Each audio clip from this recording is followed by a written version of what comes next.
Well, g'day everyone, it's Rob here again. You know, back in the 1930s, they didn't really drink beverages in their car. But it's 2024, I think, and I kind of do. I like having a bottle of water or maybe a flask of tea or coffee even. Not that I'm a real coffee drinker, but I don't even mind a Coca-Cola once in a while. And I want somewhere to put it, because there's certainly nowhere to put it in this thing. I think I'm going to make some cup holders. And what I've come up with is this.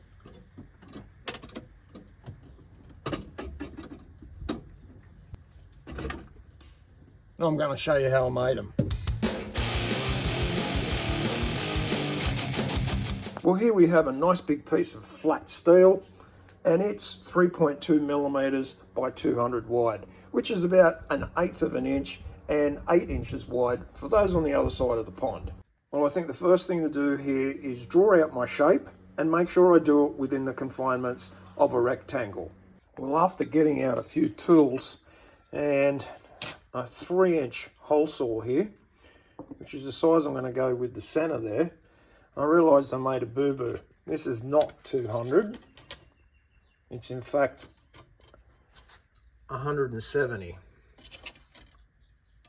And as you can see over here, 6 3/4 inches. That's a bit of a boo-boo. That's okay. I mean, I'll figure out what I want to do here and possibly make it long ways. I'll draw it up and I'll see how it goes.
And from that, there's the shape I'm after.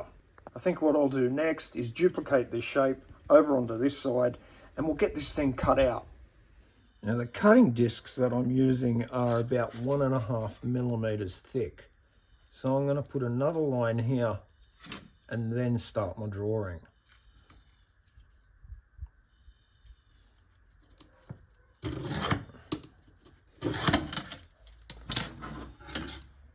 So from here to here I've got a double line, and I'll just make sure that's straight. Yeah, that seems to be fine. Now it's not the end of the world if I'm 0. something of a millimeter out, so I'm not too fussed really. Now what do I do this at? 102 mil.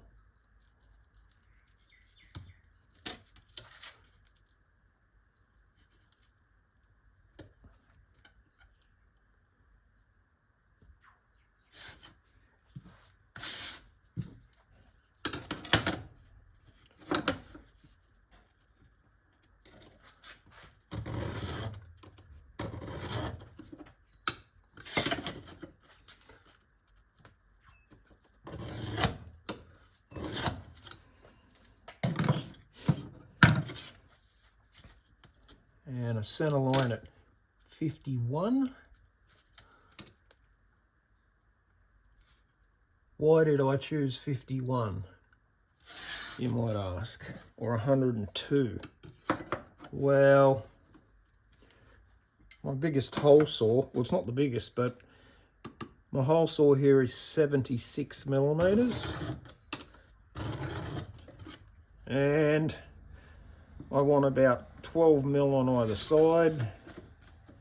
Now, as you know, these things, they kind of walk a little bit. So that 76 will turn into 77, 78. That'll give me a little bit of an edge on the side. And, well, that 51 millimeters, it's just kind of what I came up with. It should be okay.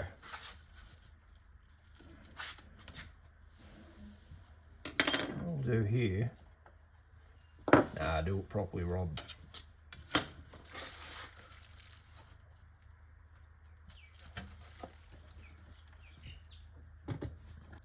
Oh, I could just center punch it now. That way, it gives me somewhere to sit this in, so it doesn't walk. There we are. Now this was already set at 51, so hopefully it's right. Yep, it's still spot on. There's a couple tips you can actually do when you're scribing things out on metal. You can get a pen and, you know, like color it all in. And that was pretty bad, but color it all in, then get your scriber, or let that dry, and get your scriber and scribe. Sorry, my hand's still sore. And you can see the mark a little easier. But this has got some rust on it, so I can see that fine. Up the back here, I think I was 15 mil, yeah I was. Now this is all just a guess. I've not done a drawing, I've not figured it out. I have put the ruler in the vehicle just to see if it's going to clear kind of with the shape that I'm drawing, and it all seems to be fine. Alright, I got to scribe it back here just a little because it doesn't come from that edge, it actually comes a little bit further in. Whoop. And that's why I like to put a center punch hole there, because as you would have just seen there, it just slipped out a little bit. Okay, we'll put a line here.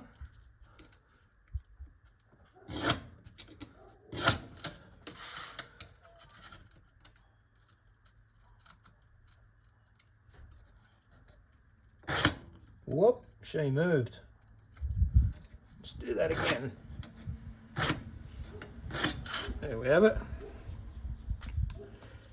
Now I've got to put a hole here as well. So there'll be a big hole here, a hole here, so that it can pivot. I think I'll do a 5/16 hole, or an 8.5 millimeter hole there. So I'll mark that in as well. And I'll get that center punch too. I think we'll just come in 12 mil.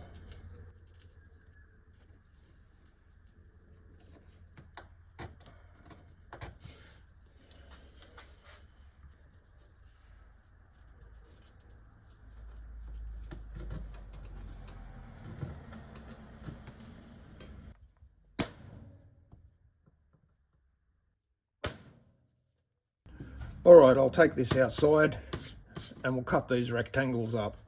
And well, there we have it. We have our two rectangles cut out. Now there's a reason I have them only cut as rectangles and I haven't actually cut out the shape. And that's so that I can put them in the vise on the drill press.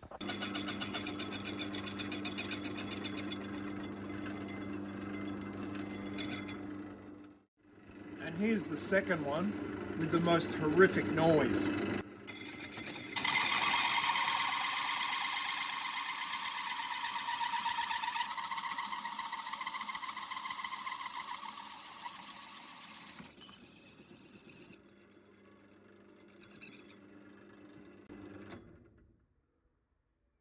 Well, there's the both of them cut, and I must say I really don't like the noise of that thing. I have been using cutting oil, but it still makes a horrendous noise. I'm going to get some acetone onto this and clean all this cutting oil off and give them a nice clean. I'll also put them in a vise and fix up these edges here. And I'll deburr this edge here by using this tool here. Great little tool. And this tool I have an inside and an outside. So it'll do this edge and the back edge all at the same time.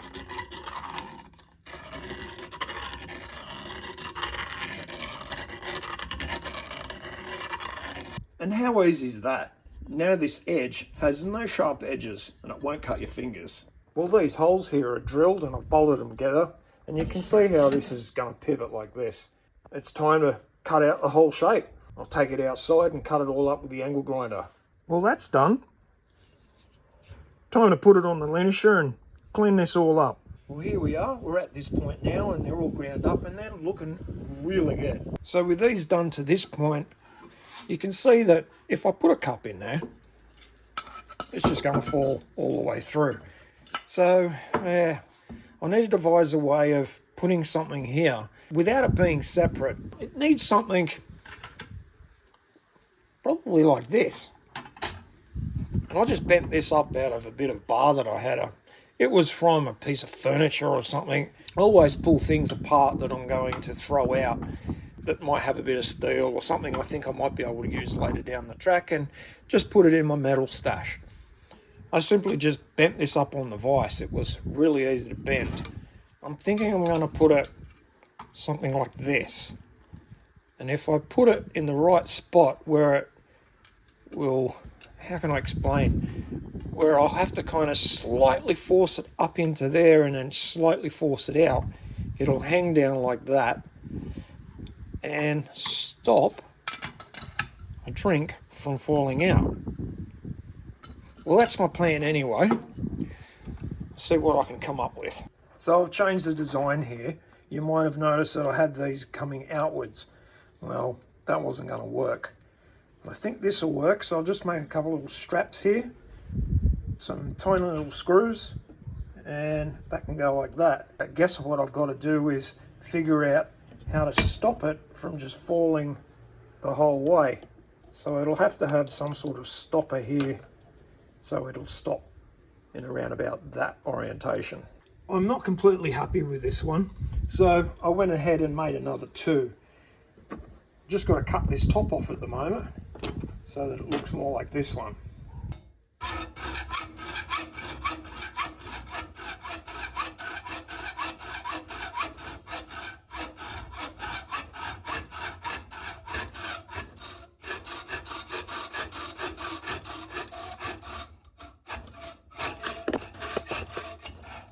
Come on.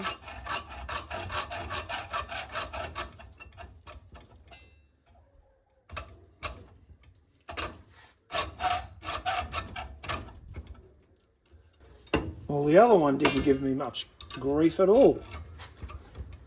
This one's been difficult.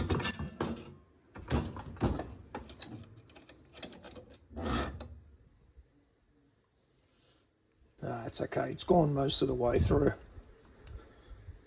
There we are. Just got to sort of fix this up. And as you can see, this stuff bends. This stuff bends pretty easy. I have no idea what it was out of, but I know it was out of a piece of furniture. We'll give that a hit with a hammer and try and fix that up.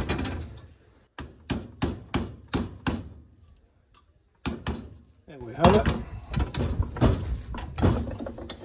So we've got two of them now, and I'm thinking there's a little bit of spring on that. That's good.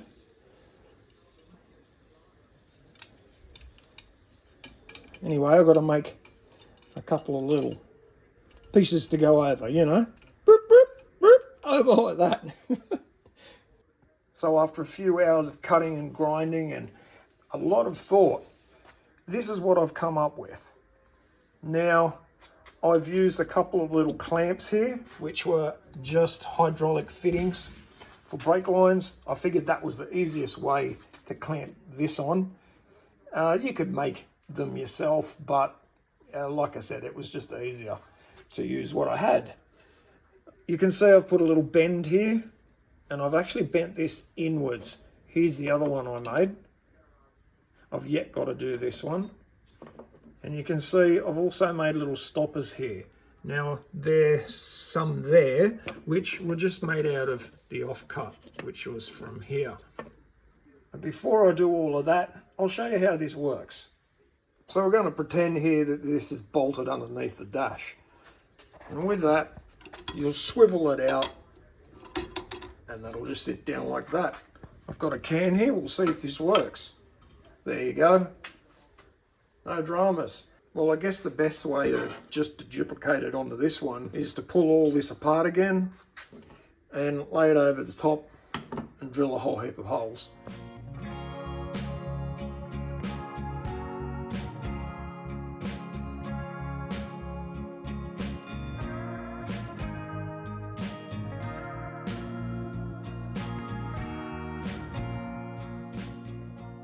So with this all pulled apart, that's pretty easy, because all I'll do now is just run the drill press straight through those holes. Well, with the second one all drilled out, it's time to put the first one back together again. And I've reassembled it here. All I've got to do now is the second one. With the power of video editing, I should be able to get the second one done real quick. How come this doesn't work for me? Oh, it does work. There we are. That's awesome. Well, I guess the next thing to do is drill a couple of holes underneath the glove box here, mount them up and see how well they work. So there you have it. The cup holders are mounted in. Drilled a couple of holes. Now you can see them. They're tucked away quite well when you're just sitting there on the driver's side. Anyway, I put a couple of spacers up in here, nut and bolts, and used a couple of nylon washers there, so the operation's smooth.